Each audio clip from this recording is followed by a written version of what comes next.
Very good morning to all. तो कल हम लोगों ने पोजेसिव नाउन्स पढ़ा था, है ना। Possessive nouns, what is possessive nouns? तो नाउन्स दैट शोज ऑनरशिप और positions are called possessive nouns, है ना। यानी वैसा नाउन जो ऑनरशिप को शोज करता हो, है ना। और यानी किसी भी चीज़ पे वो अपना ऑनरशिप दिखाता हो, वैसे नाउन्स को हम लोग पॉजेसिव नाउन्स कहते हैं। जैसे कल हम लोगों ने हमने बताया था आपको कि जैसे यहाँ पे हम लोग लिखते हैं RAMS, राम्स पेन, है ना। तो ये मतलब इसका मतलब हुआ राम का पेन। यानी ये जो नाउन है ये पॉजेसिव नाउन्स हैं। पॉजेसिव नाउन्स जो होते हैं, जैसे ही हम यहाँ पे लिखते हैं राम, है ना, और इसके ऊपर जब हम लोग एपोस्ट्रॉफी का यूज करते हैं ना, एपोस्ट्रॉफी का, तो ये पॉजेसिव नाउन में कन्वर्ट हो जाते हैं। ठीक है। इसके बाद ये नाउन जो है ये ऑनरशिप को शो करते हैं। ठीक है। अब इसके बाद हम जो कुछ भी लिखेंगे, जैसे राम्स एस लगाया, फिर यहाँ पे लिख दिया बुक, तो इस बुक का मतलब इसका मतलब ये हुआ कि ये जो बुक है वो राम का है ना। यानी ये जो बुक है वो किसका है? राम का है। यानी इस बुक का ऑनर कौन है? ये राम है। यानी it means the book belongs to Ram. यानी ये बुक किसका हो गया? राम का हो गया। ठीक है। तो ये पॉजेसिव नाउन होते हैं। किसी भी नाउन को हम लोग पॉजेसिव बनाने के लिए क्या करते हैं, उसमें जैसे राज है ना, तो इस पे हम लोग एपोस्ट्रॉफी डालते हैं और एस डालते हैं, तो ये हो जाता है आपका पॉजेसिव नाउन। अब देखिए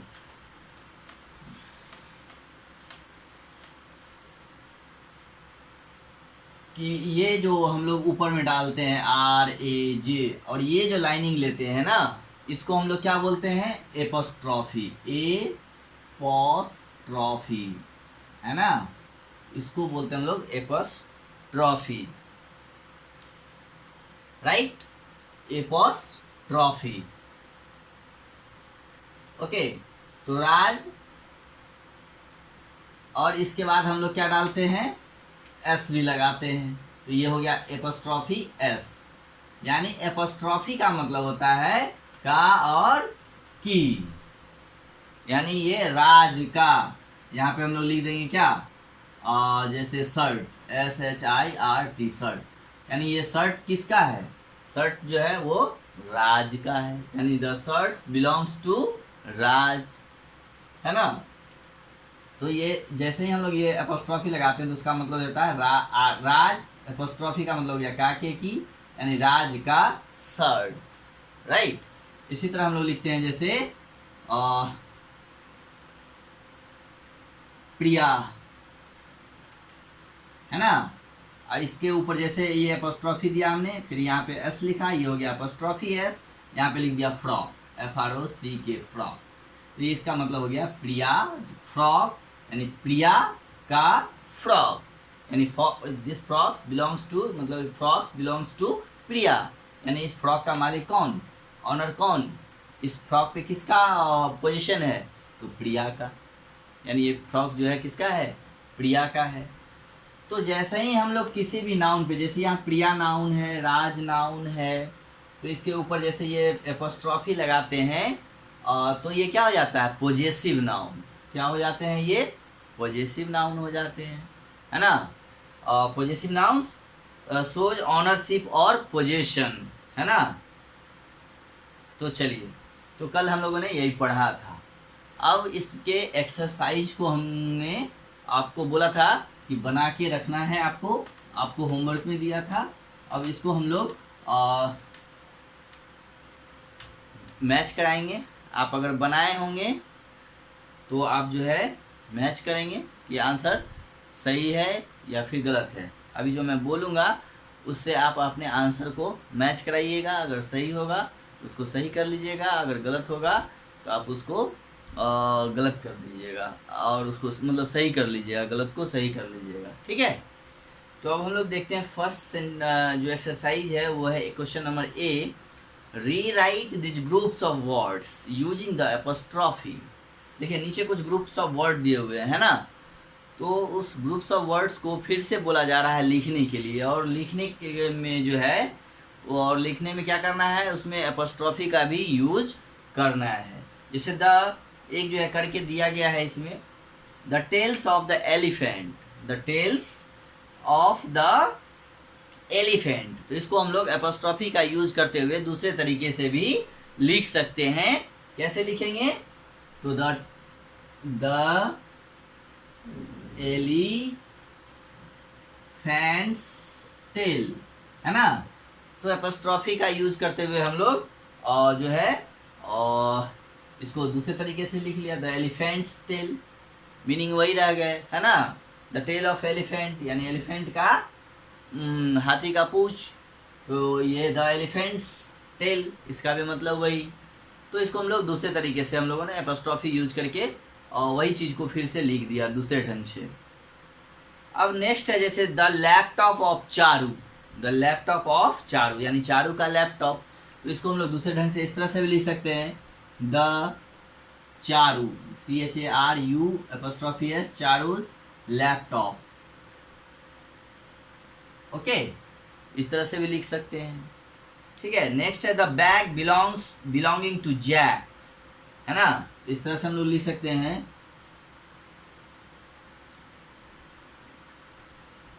the Jack's JACK apostrophe S Jack's bag, right, the Jack's bag. The purse of the lady, तो the purse of the lady, the lady's LADY apostrophe S lady's purse PURSE purse, lady's, the purse of the lady, तो the lady's purse हो जाएगा। The nest of the birds यानी the birds' nest, the birds' nest, right. अब next है the bedroom belonging to my parents, the parents bedroom, the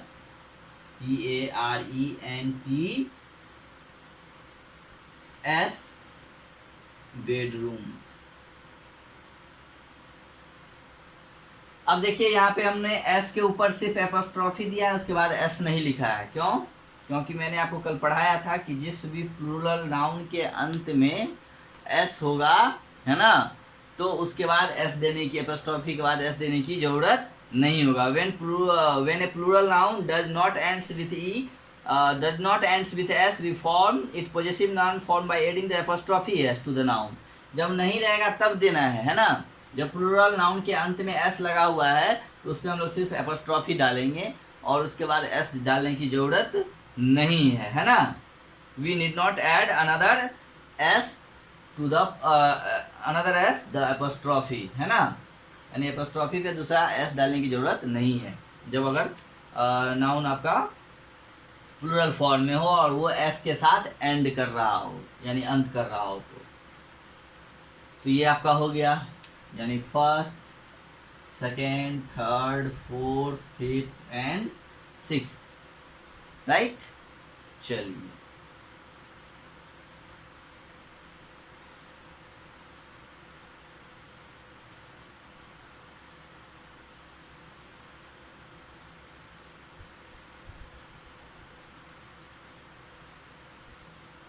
अब चलिए हम लोग इसको हटाते हैं।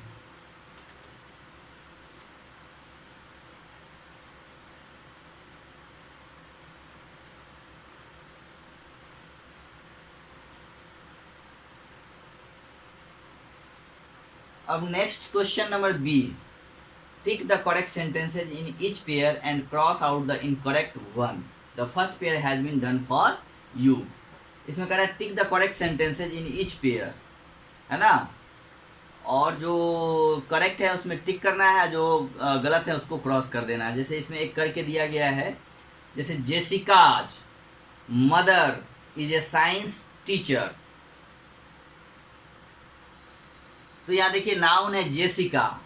जेसिका तो कोई किसी एक ही लड़की का नाम होगा, जेसिका का तो प्लूरल होगा नहीं, तो ये ऊपर वाला गलत है, इसमें एस लगा के एपोस्ट्रोफी डाला हुआ है तो इसलिए इसको क्रॉस किया हुआ है। ठीक है, नीचे जो लिखा हुआ है जेसिका, उसके बाद एपोस्ट्रोफी एस दे के लिखा हुआ है, ये सही है तो टिक किया हुआ है। अब हम लोग इसी तरह सेकेंड में देखते हैं, जो second, the babies toy fell on the floor. तो ये आपका फर्स्ट का सही है, 2 का फर्स्ट जो है सही है और सेकेंड जो है इसमें वो गलत है, क्योंकि द बेबीज प्लूरल फॉर्म जो होता है उसका BABIES होता है, उसके ऊपर हम लोग एपोस्ट्रोफी एस लगाते, लेकिन यहाँ पे जो है BABYS लिखा हुआ है, ये गलत है। चलिए नेक्स्ट है the dog's collar was loose and kept slipping off. देखिए ये ट्रू होगा या फॉल्स होगा, यानी ये गलत होगा या सही होगा। तो फर्स्ट जो है वो उसको क्रॉस करना है, क्योंकि वो करेक्ट नहीं है, क्योंकि अगर हम डॉग्स लिखते हैं DOGS तो इसके ऊपर सिर्फ एपोस्ट्रोफी देंगे, इसके बाद एस नहीं आता है। ठीक है, लेकिन यहाँ पे आपको एस भी लिखा हुआ है तो इसलिए ये गलत है। तो 3 का फर्स्ट जो है वो गलत है और सेकेंड जो है वो आपका सही है।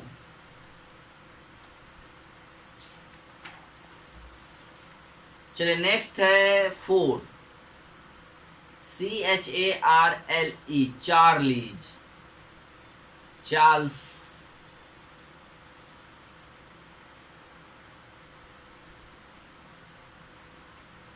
Clothes were not ironed neatly.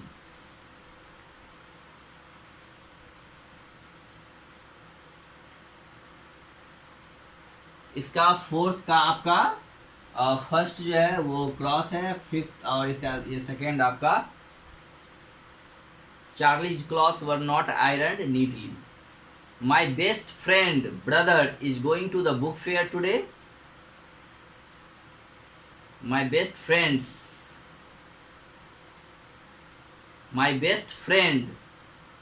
अब देखिए यहाँ पे 5 में फर्स्ट आपका वो सही होगा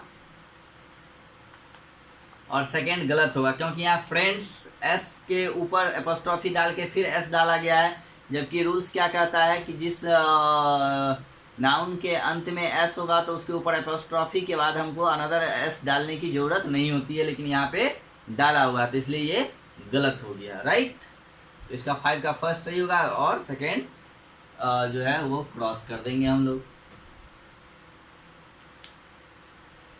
नेक्स्ट है are you going to Soma's birthday parties. 6 का आपको ये 6 है, 6 में जो है आपका सोमाज बर्थडे पार्टीज। 6 का फर्स्ट ट्रू होगा, सेकेंड क्रॉस होगा। ठीक है, the students desk were painted last month. The students' desks were painted last month.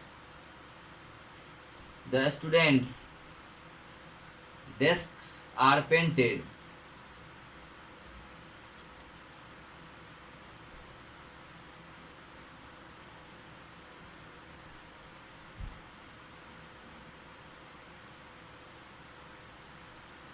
हाँ, तो 7 का फर्स्ट आपका ट्रू है और ये गलत है।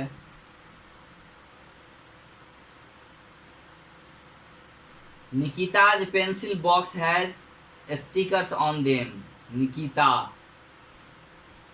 निकिताज नहीं होगा, निकिता के ऊपर 8 में जो है आपका पहला गलत है और दूसरा सही हो गया। चलिए अब हम लोग देखते हैं last question number C। Read this passage and fill in the blanks with words from the box along with the apostrophe to show possession one has been done for you, right? तो अब देखिए यहाँ पे जो है passage को fill करना है विथ वर्ड्स। नीचे कुछ वर्ड्स दिए हुए हैं बॉक्स में, इन वर्ड्स की मदद से नीचे जो है फिल इन द ब्लैंक्स को फिल करना है, राइट? और उसमें एपोस्ट्रॉफी का भी यूज करना है, ठीक है, टू शो पोजीशंस। तो इसमें आपको एपोस्ट्रॉफी का यूज भी करना है।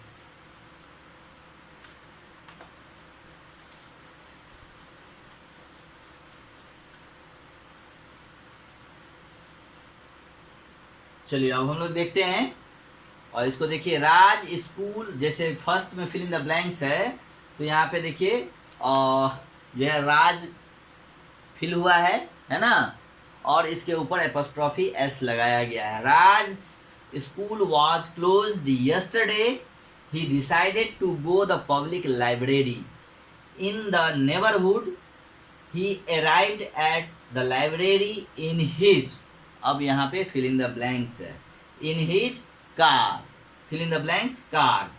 तो आप देखिए यहाँ पे कौन सा वर्ड आएगा, father, Raj, Nancy Drew, reader, library, librarian, teacher, Sanjeev Kapoor, है ना। तो यहाँ पे हमारे हिसाब से फादर्स होना चाहिए, यानी first fill in the blanks में आप FATHER फादर फिल करेंगे और इसमें यूज करना है एपोस्ट्रॉफी एस, फादर्स हो जाएंगे। तो फादर्स के कार में, है ना। चलिए इसका आप सेकेंड में देखते हैं। At the gate of the library he saw a board with this words the, यहाँ क्या हो जाएगा, identity, fill in the blanks, identity card should be shown here. तो reader's READER apostrophe S, reader's identity, है ना, यानी जो पढ़ने वाले हैं उनके आइडेंटिटी कार्ड को यहाँ पे दिखाना और मस्ट है, शुड बी शोन हियर। उसके बाद the fill in the blanks, walls were colourful, यानी the library's walls, LIBRARY apostrophe S, library's walls were colorful and the furniture was brand new. He took a round of the library and picked up a mystery book since he loved Nancy Drew, NANCY, Nancy Drew, है ना, और Nancy Drew's way of solving cases. He also picked up Sanjeev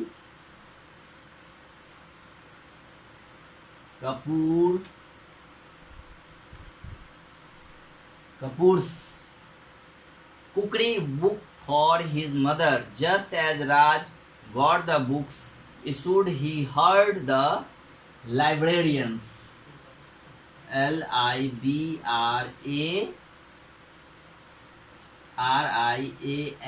apostrophe S, librarians announcement that it was time to close the library, that reminded him of his math teachers, TEACHER apostrophe S, teachers, right? ये आपका fill in the blanks complete हो गया। Teachers announcement that there would be a class test next month. For now, however, Raj looked forward to reading the mystery book at the home and left the library happily. तो यहाँ first जो fill in the blanks है उसमें father fill करेंगे, second में reader, third में library and fourth में Nancy Drew, fifth में संजीव कपूर, सिक्स में लाइब्रेरियंस और सेवेंथ में टीचर्स। ठीक है, आपने जो बनाया होगा उसको मैच करिए, जो सही है उसको सही कर लीजिए, जो गलत है उनको फिर से आप करेक्ट कीजिए। ठीक है, तो इस तरह से यह चैप्टर आपका एंड हो गया। अब हम लोग अगली क्लास में नेक्स्ट चैप्टर पढ़ेंगे प्रोनाउंस। ठीक है, तब तक आपको जितना भी पीछे पढ़ाया गया है उसको आप रिवाइज करिए, एक एक चैप्टर को फिर से पढ़िए और रिवीजन करिए। इसके डिफिनीशंस को, जितने भी इसमें परिभाषाएं डिफिनीशंस हैं उनको रिवाइज करिए, और हो सके तो आगे चैप्टर प्रोनाउंस को आप पढ़ के रखिएगा। और तो हम लोग जब अगली क्लास में पढ़ाएंगे तो आपको फिर समझने में आसानी होगी। Okay, have a good day.